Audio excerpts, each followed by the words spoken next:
नमो नारायण। सत्यनारायण व्रत कथा। पूजन विधि। व्रत करने वाला पूर्णिमा संक्रांति के दिन सायंकाल को स्नान आदि से निवृत्त होकर पूजा स्थान में आसन पर बैठकर श्रद्धा पूर्वक श्री गणेश, गौरी, वरुण आदि सभी देवताओं का ध्यान करके पूजन करे और संकल्प करे कि सत्यनारायण स्वामी का पूजन तथा कथा श्रवण सदैव करूंगा।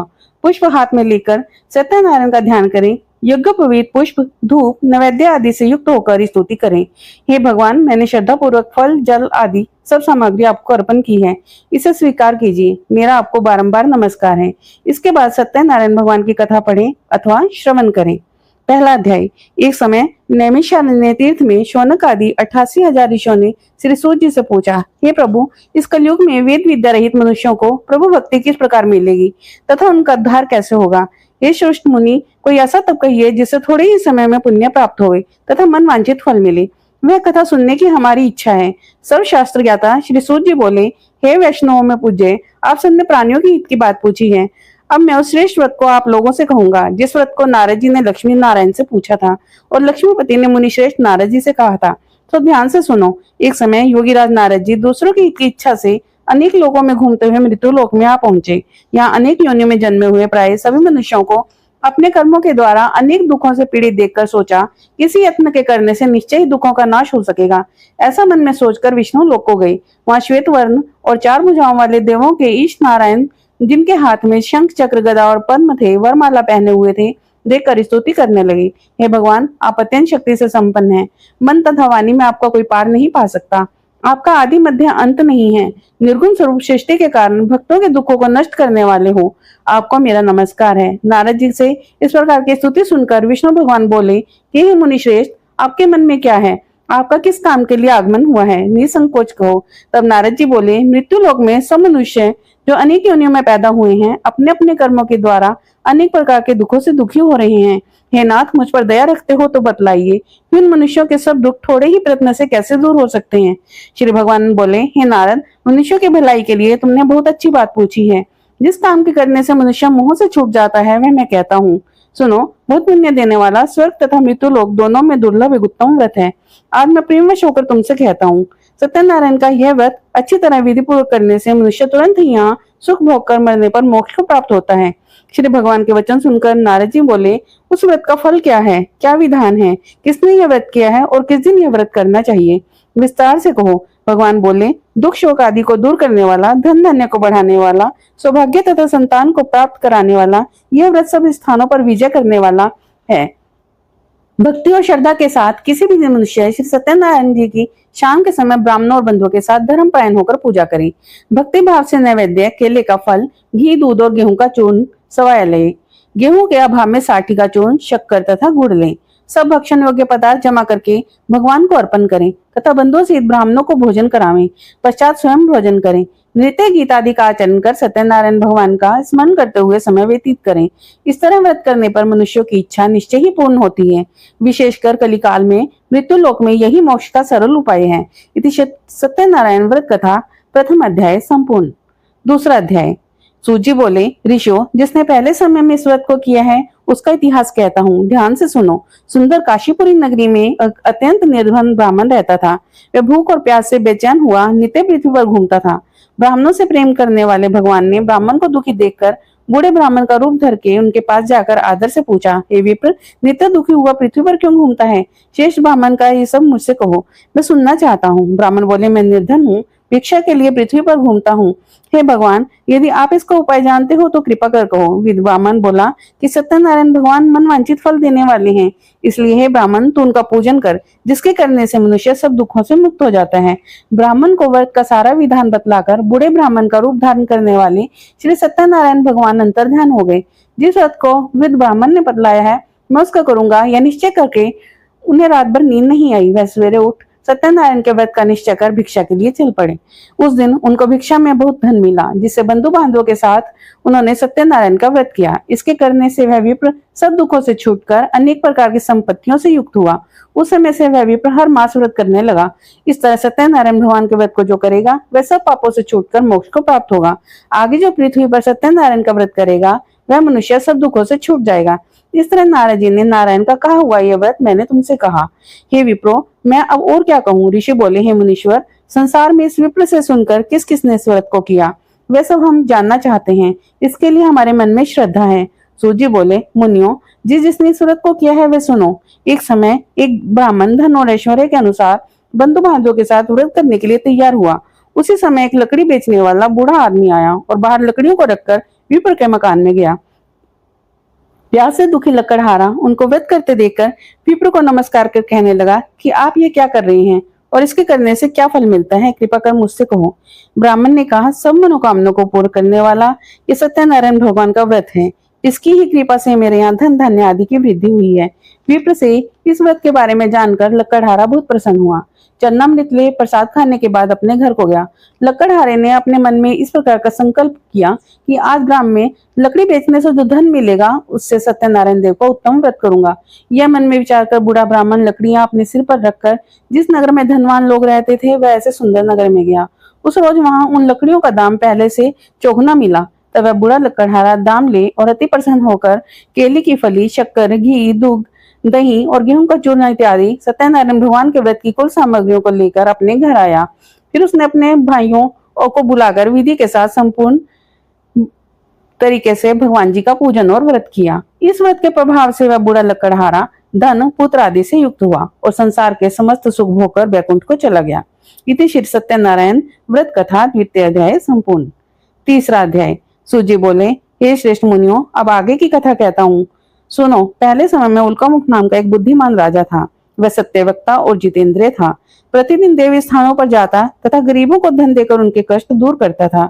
उसकी पत्नी कमल के समान मुख वाली सती और साध्वी थी। भद्रशिला नदी के तट पर उन दोनों ने श्री सत्यनारायण का व्रत किया। उस समय वहां एक साधु वैश्य आया। उसके पास व्यापार के लिए बहुत सा धन था। वह नाव को किनारे पर ठहरा कर राजा के पास आ गया। राजा को व्रत करते देखकर विनय के साथ पूछने लगा, हे राजन, भक्ति युक्त चित्त से आप यह क्या कर रहे हैं? मेरी सुनने की इच्छा है, सो आप मुझे बतलाइए। राजा बोला, हे साधु, अपने बांधवों के साथ पुत्र आदि की प्राप्ति के लिए एक महाशक्तिवानी सत्यनारायण भगवान का व्रत व पूजन किया जा रहा है। राजा के वचन सुनकर साधु आदर से बोला, हे राजन, मुझसे इसका सब विधान कहो।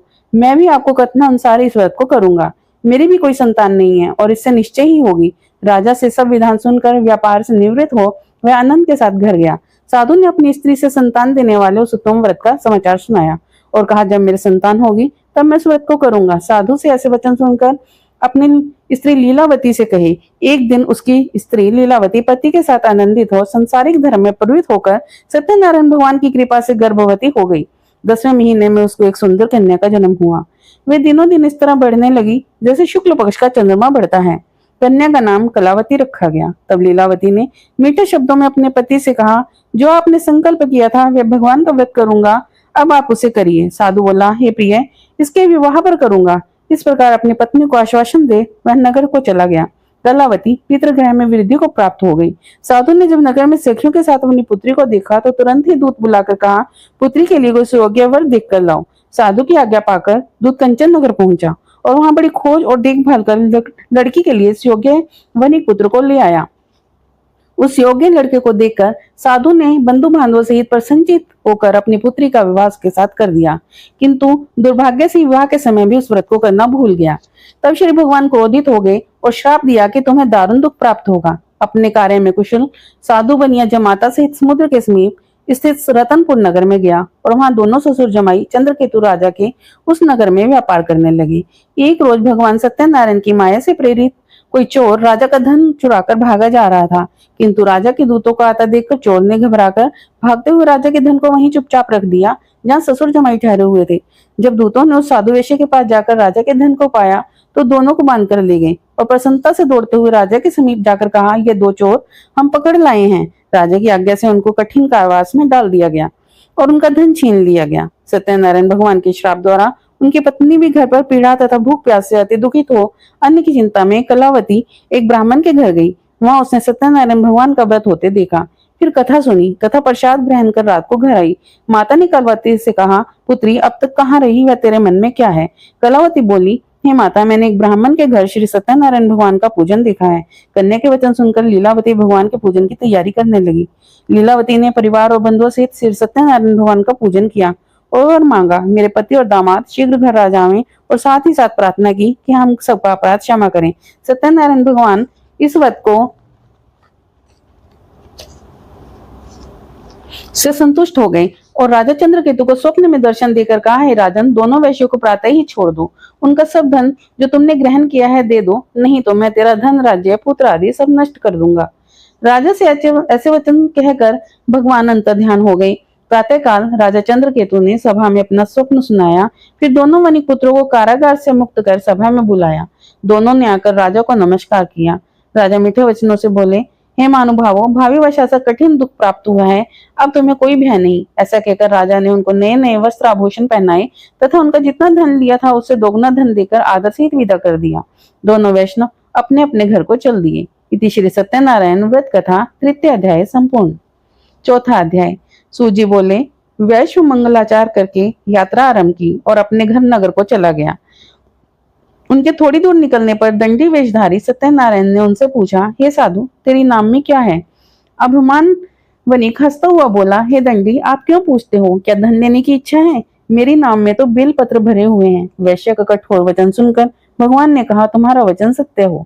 दंडी ऐसा कहकर वहां से दूर चले गए और कुछ दूर जाकर समुद्र के किनारे बैठ गए। दंडी के जाने पर वैश्य ने नित्य क्रिया करने के बाद नाव को ऊंची उठा देखकर अचंभा किया तथा नाव में बेल पत्ते आदि देखकर मूर्छित हो जमीन पर गिर पड़ा। फिर मूर्छा खुलने पर अत्यंत शोक प्रकट करने लगा। उसका दामाद बोला कि आप शोक न करें, यह दंडी का श्राप है, अतः उनकी शरण में चलना चाहिए, तभी हमारी मनोकामना पूर्ण होगी। दामाद के वचन सुनकर वह दंडी के पास पहुंचा और अत्यंत भक्ति भाव से नमस्कार करके बोला, मैंने जो आपसे असत्य वचन कहे थे उनको क्षमा करो। ऐसा कहकर महान शोकातुर हो रोने लगा। तब दंडी भगवान बोले, हे वणिक पुत्र, मेरी आज्ञा से बार बार तुम्हें दुख प्राप्त हुआ है, तो मेरी पूजा से विमुख हुआ। साधु बोला, हे भगवान, आपकी माया से ब्रह्मा आदि भी आपके रूप को नहीं जानते, तब मैं अज्ञानी कैसे जान सकता हूँ? आप प्रसन्न होइए, मैं सामर्थ्य के अनुसार आपकी पूजा करूंगा। मेरी रक्षा करो और पहले के समान नौका में धन भर दो। उसके भक्ति युक्त वचन सुनकर दंडी भगवान ने उन्हें क्षमा किया तथा नौका को धन से भर दिया। तब साधु ने भगवान सत्यनारायण का पूजन कर साथियों सहित अपने नगर को चले गए। तब अपने नगर के निकट जाकर तब दूत को घर भेजा। दूत ने साधु के घर जाकर उस स्त्री को नमस्कार कर कहा कि साधु अपने दामाद सहित इस नगर के समीप आ गए हैं। ऐसा वचन सुन साधु की स्त्री ने बड़े हर्ष के साथ सत्यदेव का पूजन कर पुत्री से कहा, मैं अपने पति के दर्शन को जाती हूँ, तू कार्य पूर्ण कर शीघ्र आ। माता के ऐसे वचन सुनकर कलावती प्रसाद छोड़कर पति के पास गई। प्रसाद की अवज्ञा के कारण सत्यदेव रुष्ट हो गए। उनके पति को नाव सहित पानी में डुबो दिया। कलावती अपने पति को न देखकर रोती हुई जमीन पर गिर पड़ी। इस तरह नौका को डूबा हुआ तथा कन्या को रोता देख साधु दुखित हो बोले, हे प्रभु, मुझसे या मेरे परिवार से जो भूल हुई है उसे क्षमा करो। उसके दीन वचन सुनकर सत्यदेव प्रसन्न हो गए और आकाशवाणी हुई, हे साधु, तेरी कन्या मेरे प्रसाद को छोड़कर आई है, इसलिए उसका पति अदृश्य हुआ है। यदि वे घर जाकर प्रसाद खाकर लौटे तो इसके पति अवश्य मिलेंगे। ऐसी आकाशवाणी सुनकर कलावती ने घर पहुंचकर प्रसाद खाया, फिर आकर पति के दर्शन किए। तत्पश्चात साधु ने बंधु बांधवों सहित सत्यदेव का विधि पूर्वक पूजन किया। इस लोक का सुख भोगकर अंत में स्वर्ग लोक को गया। इति श्री सत्यनारायण व्रत कथा चतुर्थ अध्याय संपूर्ण। पांचवा अध्याय। सूजी बोले, हे ऋषियों, मैं और भी कथा कहता हूँ, सुनो। प्रजा पालन में लीन तुंगध्वज नाम का एक राजा था। उसने ही भगवान का प्रसाद त्याग कर बहुत दुख पाया। एक समय वन में जाकर वन्य पशुओं को मारकर बड़ के पेड़ के नीचे आया। वहां उसने ग्वालों को भक्ति भाव से बांधवों सहित सत्यनारायण जी की पूजन करते देखा। राजा देखकर भी अभिमानवश वहां न गया और न ही नमस्कार किया। जब ग्वालों ने भगवान का प्रसाद उसके सामने रखा तो वह प्रसाद को त्याग कर अपनी नगरी को चला गया।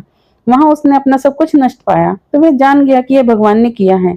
तब वह विश्वास कर ग्वालों के समीप गया और विधि पूर्वक पूजन कर प्रसाद खाया तो सत्यदेव की कृपा से पहले जैसा था सब वैसा ही हो गया। फिर दीर्घ काल तक सुख भोगकर मरने पर स्वर्ग लोक को गया। जो मनुष्य इस परम दुर्लभ व्रत को करेगा, भगवान की कृपा से उसे धन धान्य की प्राप्ति होगी। निर्धन धनी और बंदी बंधन से मुक्त होकर निर्भय हो जाता है। संतानहीनों को संतान प्राप्त होती है तथा सब मनोरथ पूर्ण होकर अंत में वैकुंठ को जाता है। जिन्होंने पहले इस व्रत को किया, अब उनके दूसरे जन्म की कथा कहता हूँ। विद शतानंद ब्राह्मण ने सुदामा का जन्म लेकर मोक्ष को पाया। उल्कामुख नाम का राजा दशरथ होकर वैकुंठ को प्राप्त हुआ। साधु नाम के वैश्य ने मोर ध्वज बनकर अपने पुत्र को आरे से चीरकर मोक्ष को प्राप्त किया। महाराज तुंगध्वज ने स्वयं भस्म होकर भगवान में भक्ति युक्त होकर कर्म कर मोक्ष की प्राप्ति की। इति सत्यनारायण व्रत कथा पंचम अध्याय समाप्त। ओम नमो नारायण।